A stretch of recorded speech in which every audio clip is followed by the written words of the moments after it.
Yeah, that's absolutely insane. Is it time to boycott Gold's Gym? Welcome to the show. With that subscribe button, let's get to it. First topic, Nancy Pelosi called Trump a vile creature on CNN, but I want you to look closely at Nancy Pelosi's face. Did CNN throw a filter on her face? Go ahead, roll the clip. He's just a vile creature. The worst thing on the face of the earth, but anyway. You think he's the worst thing on the face of the earth? I do, yeah, I do. Why is that? Because he's the President of the United States and he does not honor the Constitution of the United States. In fact, he's turned the Supreme Court into a rogue court. He's abolished the House of Representatives. Yeah, there's no way that was Nancy Pelosi's face. I mean, for some reason, she's looking 30 years younger and doesn't have a wrinkle on her face. I mean, come on, get out of here.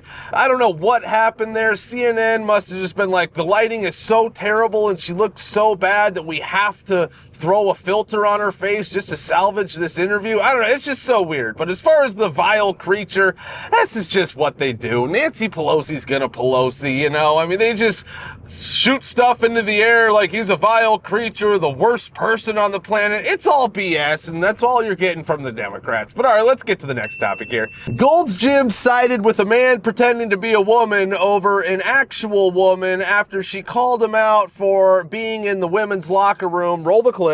Gold's Gym, men, grown men with big dicks in the women's locker room. And that's why I'm getting kicked out. And I want to make sure the girls know. So everybody saw that man in the fucking locker room. No one's saying shit.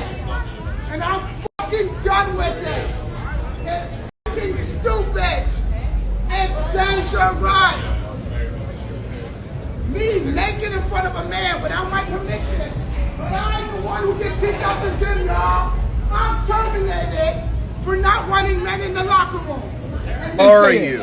Did you tell me or not that women like to see dick? I'm asking you a question. Exactly. Get out of the way now. No. Now he knows how to be a man, right? Now he knows how to be a man. Stay out of the women's locker room. We don't want it. He needs to have his gym membership revoked for that shit. And the woman told you. He assaulted me. The girl told already. We already filed reports.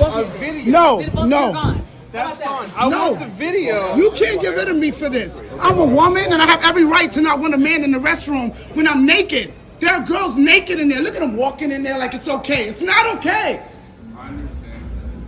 I'm not quoting. Yeah, that's absolutely insane. Is it time to boycott Gold's Gym after something like this? And good for that woman and for just completely making a scene. This is what all women need to do, right? You need to just let it be known wherever you are, and if you have to just go crazy and just shout from the rooftops that you're not going to allow a man to be in your locker room or your bathroom or any of your spaces, this is what you need to do. Because see, this is what actually gets eyeballs and gets people to start thinking like, yeah, no, this is getting way too insane.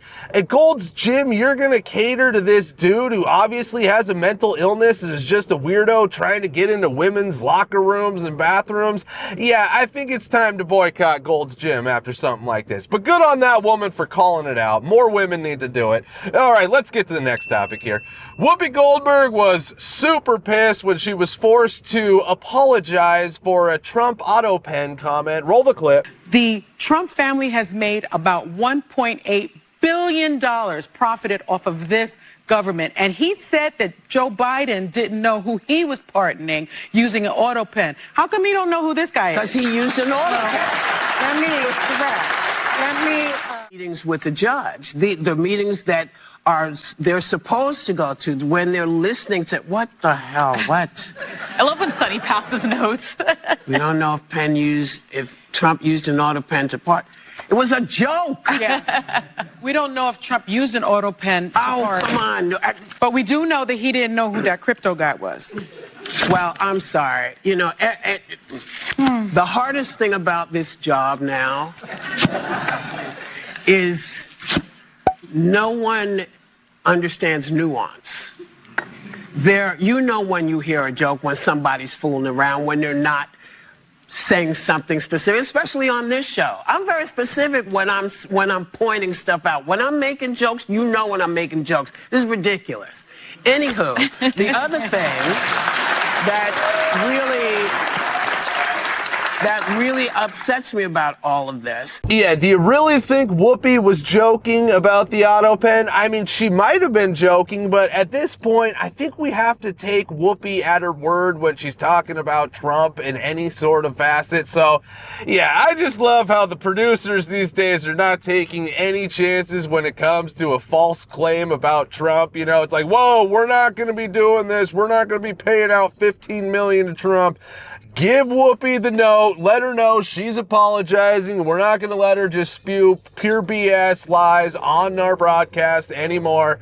We're checking that bitch anytime she says something. And it's great to see that they just want nothing to do with any sort of lawsuit when it comes to Trump.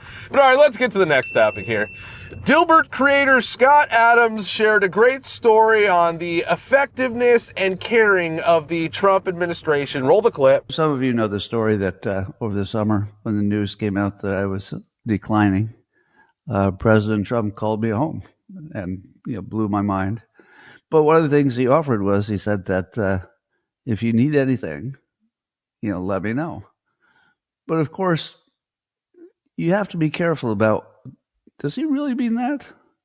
Does he really mean if you need anything, let me know? He's running the whole country, and some would say part of the world. That doesn't seem like something a president could possibly do. But when things aren't working out, and you got to try all the doors. I sort of reached the end of one rope, which was, I wasn't sure I was getting any health care at all. I might have been. I still don't know. But what I don't know is if they'd even started the process to get me that potentially life-saving drug that I've been trying to get. And so I wrote a message saying that on Sunday, I wrote that I would be asking the president on Monday. Now, that would be today. But as you know, President Trump likes to do things ahead of schedule, and better than you expected, and ahead of schedule. What is it? Below budget, ahead of schedule. And I don't know who he talked to first, but I feel like a lot of things went in motion at the same time. So I was contacted by Don Jr., who was literally in Africa. He's in Africa on a Sunday, and Don Jr. is calling me and saying, "Leah, I'm on this. My father wants me to, get this done." Then Bobby Kennedy calls me. Like, what can I do? What's the situation? Dr. Oz calls me. Dr. Oz, what's the situation? How can I help? Oh my God. And then you may have seen that President Trump, best president ever, he posted my message to him that was on X yesterday. It was a public message. And he just said, on it, on it. He was so on it. Oh my God, was he on it? Anyway, it turns out that it turns out that nobody in senior management at Kaiser, my healthcare company, had a good weekend. They probably thought, oh, it's nice to have a Sunday off for a change. They probably work pretty hard. I imagine they work pretty hard. And suddenly their entire Sunday is absorbed by this. Oh, I feel bad about it, but good about it, because it might have saved my life.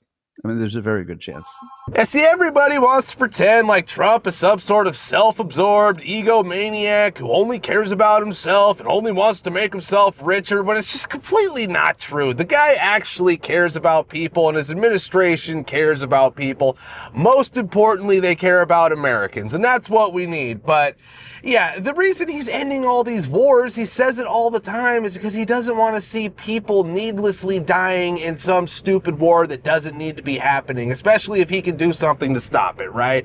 And this Scott Adams story about how Trump just rose to action and wanted to get it done for the man immediately just proves that, yeah, the guy actually cares about people, contrary to what they say about, oh, he just cares about himself. It's all BS, right? And we know that anybody who've ever heard talk about meeting Trump and how personable he is and just how much of a great guy he is will let you know that it's just not true, that he's some sort of self-absorbed egomaniac. But all right, that's it for today. Be sure to like, subscribe, and we'll be seeing you.